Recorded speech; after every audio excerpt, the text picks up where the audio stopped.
Bonjour à tous et bienvenue dans ce nouveau numéro de Solidarité Santé, le MAG. La loi prévoit que les enfants dont la santé, la sécurité ou la moralité sont en danger ou dont les conditions d'éducation sont gravement compromises soient protégés par le juge des enfants. C'est donc dans ce cas que des placements par mesure judiciaire ou administrative peuvent être décidés. Et c'est le département qui, dans le cadre du service de l'aide sociale à l'enfance, place des mineurs au sein de foyers ou de familles d'accueil. Nous parlerons donc cette semaine de ces familles d'accueil. Il faut savoir que c'est une profession à part entière, exercée par 45 000 foyers en France et 252 dans le département. Et bien sûr, nous irons à la rencontre de l'une d'entre elles grâce à Claire Sinafoy.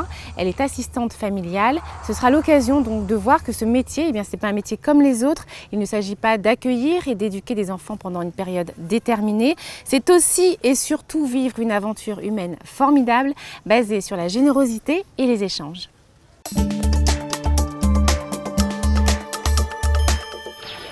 Claire Sinafoy, bonjour. Bonjour. Vous êtes en compagnie de Muriel, votre plus grande fille. Tout à fait. Dont on ne dévoilera pas l'âge, elle ne le veut pas. Alors, vous êtes assistante familiale depuis combien d'années? Une vingtaine d'années. Oui. Et depuis toutes ces années, vous avez reçu combien d'enfants? Si je compte bien, 48. 48 enfants. 48. Ils sont restés plus ou moins longtemps avec vous? Oui, ce sont des collègues qui partaient. J'ai récupéré les enfants un mois, 15 jours, une année, et puis ça allait. Ce n'est pas difficile de s'attacher à certains enfants et puis sachant que finalement ils vont devoir partir un jour ou l'autre? Là, c'est une bonne question. Oui. On ne peut pas s'attacher, mais on fait avec. On n'a pas service à l'enfant.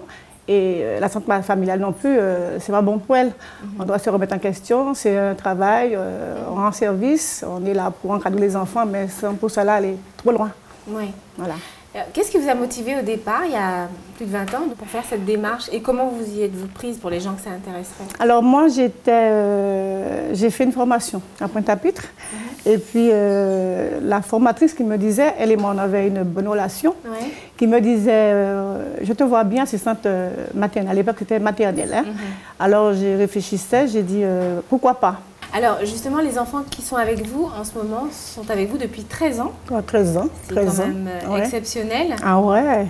Quel lien, quelle relation vous avez réussi à tisser avec eux? Alors, une très très bonne relation. Je ne fais pas de différence entre ces enfants-là. Pour moi, ce sont mes enfants, entre parenthèses, ce sont mes enfants. Mais je m'entends, c'est à la base. Je commence un travail, c'est à la base. On doit savoir ce qu'il n'aime pas, ce qu'il aime. On doit l'observer, faire un travail et petit à petit, on progresse. Mais ça se passe très bien. Oui. Voilà. Quel conseil donneriez-vous aux personnes qui souhaiteraient, comme vous, devenir assistant familial? Vous savez, il y a des hauts, il y a des bas. Et la vie, c'est un combat. C'est un souci. Je fais appel. Si c'est un petit souci que je peux gérer, je commence par gérer. Et je fais appel à l'équipe. Comme c'est l'équipe, c'est le conseil général. Je fais appel et puis je suis entendue. Et tout rentre dans l'ordre. Donc vous êtes donc l'assistante familiale qui est donc aidée à côté de ça par les professionnels qui sont psychologues. Tout à fait. Assistante sociale, éducateur, l'ASE, l'aide sociale pour l'enfance. Pour finir, qu'est-ce que ce métier vous a apporté, puisque ce n'est pas un métier comme les autres? Ah non, ce n'est pas un métier comme les autres, mais c'est un bon métier. J'apprécie beaucoup et puis ça m'a rapporté beaucoup de choses. Parce que là, les enfants vous ont apporté beaucoup de choses? Tout à fait. Je rends service. Je rends service. Les enfants ont besoin de moi. Je rends service. Alors là, je suis fière. Je rends service aux enfants. Je me sens bien. Pour vous, les qualités essentielles pour exercer ce métier? Il faut être généreuse. Je suis une femme généreuse. Il faut aimer les enfants. Il faut avoir beaucoup de patience. Beaucoup de patience. Et ça marche. Merci beaucoup, Claire. Je vous en prie. Muriel, vous aviez quelque chose à rajouter? J'aimerais dire que le métier que ma mère exerce, c'est un métier où on donne de l'amour. Son métier, c'est de donner de l'amour à des enfants qui arrivent et qui en ont beaucoup besoin. Et je peux dire aussi que je suis comme une assistante de ma mère, puisque depuis qu'elle a commencé, je l'ai aidée, parce qu'elle a eu les enfants, elle a eu ce côté où elle s'occupait d'eux, et moi, mon rôle, c'était de les avoir avec moi, de les accompagner en tant que grande sœur, dans les activités, dans les jeux. Et c'est vraiment ça, c'est donner de l'amour, Et ne pas se poser la question, tiens, ils vont partir, c'est juste les aimer, point. Ne pas penser à après. Et s'ils s'en vont, c'est vrai que ça fait un pincement au cœur, mais se dire qu'après ils vont aller mieux parce qu'ils étaient en manque d'amour et ils ont eu cet amour-là. et ils s'en vont ensuite dans la vie et nous c'est notre satisfaction quoi. C'est ça le retour en fait. Voilà, c'est de se dire qu'on a de l'amour et puis voilà, c'est un truc qui est naturel. Merci, merci beaucoup. Ouais. Bonne continuation. Merci. Et puis je m'en vais poser quelques petites questions aux enfants. D'accord.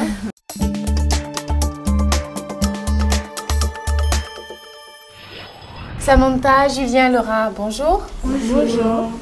Ben, merci d'avoir accepté de me rencontrer pour m'expliquer un petit peu votre parcours et puis depuis combien de temps vous êtes ici.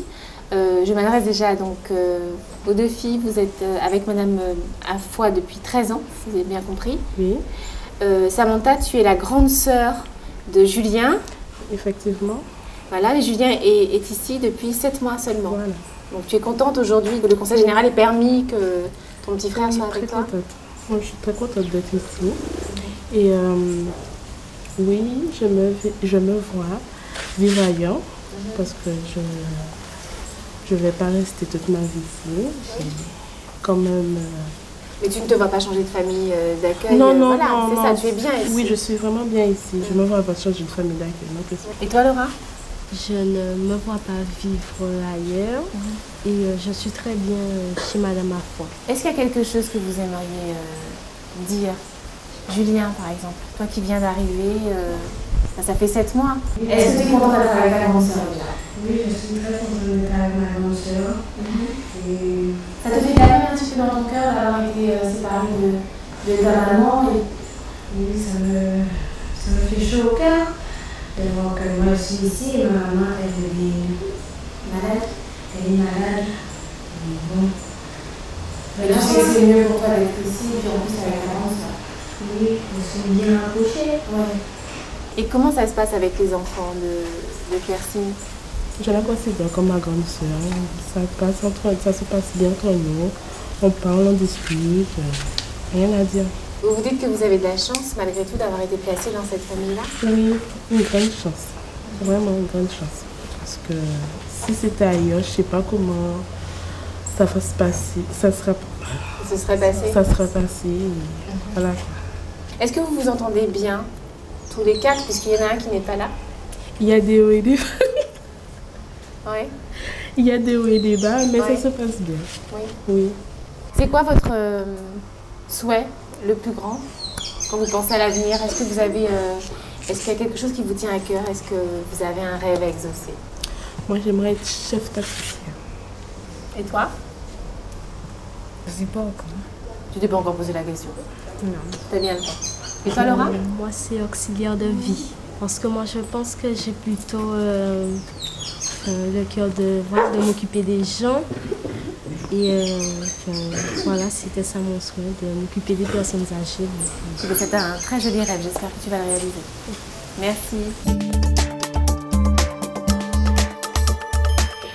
Je vous propose maintenant de nous pencher sur les conditions de placement en famille d'accueil grâce à Madame Gersen du Conseil général. Bonjour. Bonjour. Vous êtes donc chef du service de l'aide sociale à l'enfance du département. Alors, à quel moment le service d'aide sociale à l'enfance décide-t-il d'appliquer une mesure de placement ou de saisir le juge des enfants? Alors, nous avions vu à l'émission précédente les mineurs en danger. Nous avions parlé donc de ces enfants qui sont dans leur famille et qui rencontrent des difficultés et pour lesquels le placement s'impose comme décision. Donc, à partir du moment où l'enfant est estimé en danger, l'autorité judiciaire est saisie ou alors si la famille collabore avec l'administratif, le service d'aide sociale à l'enfance, la décision est prise en administratif. Donc, les décisions sont prises soit par le juge des enfants, soit par l'autorité administrative de l'aide sociale à l'enfance. Par la famille également. Un parent peut décider également de se rendre, donc de saisir le service d'aide sociale à l'enfance et de placer son enfant? Un parent peut vouloir placer lui-même son enfant parce qu'il sent qu'il est en difficulté, qu'il n'assume pas et qu'il a besoin d'une aide. C'est une forme d'aide. Donc il peut effectivement à ce moment-là se rapprocher du service d'aide sociale à l'enfance ou des équipes de secteur, des équipes sociales et psychologiques. Et à ce moment-là, il demande effectivement le placement. Donc ça s'appelle un placement administratif. D'accord. À partir de quel moment décide-t-on qu'un enfant peut être placé en famille d'accueil ou en foyer? Alors, les critères sont évalués par les équipes qui suivent les parents et les enfants. Et puis, la décision est prise par l'aide sociale à l'enfance. Donc, on peut avoir différents cas de figure, mais d'une manière générale, on tient compte de certains critères qui sont toujours habituellement admis, c'est-à-dire l'âge de l'enfant. C'est un critère très important. Lorsqu'on a affaire à un petit enfant, on ne va pas envisager les mêmes conditions d'accueil que lorsqu'on a affaire à un adolescent qui est déjà en phase d'adolescence, par exemple. Donc les critères, c'est principalement l'âge, c'est principalement la problématique même de l'enfant, c'est-à-dire les problèmes qu'il pose, et puis savoir quel est le lieu qui sera le plus en mesure de lui apporter des réponses selon les difficultés qu'il rencontre. Et dans les cas de fratrie, il est important, est-ce qu'on fait attention au fait de garder les frères et sœurs ensemble, dans la même famille? Alors, dans tout ce que nous faisons à l'aide sociale à l'enfance, nous sommes régis par des textes, des lois, et notamment la loi du 5 mars 2007. Et en général, les textes nous servent de guide et nous imposent, nous donnent certaines exigences. Donc la loi de 2007, elle préconise que les fratries soient conservées ensemble, que les enfants ne soient pas séparés. Elle préconise que les enfants soient placés au plus près du domicile de leurs parents. De la famille d'origine? De la famille d'origine, des parents de l'enfant. Et elle préconise également qu'on mette tout en œuvre pour examiner annuellement la situation de l'enfant. Donc les textes nous donnent déjà un certain canevas et donc pour séparer les fratries, il faudrait vraiment que les équipes puissent analyser que ces enfants-là ne puissent pas être ensemble.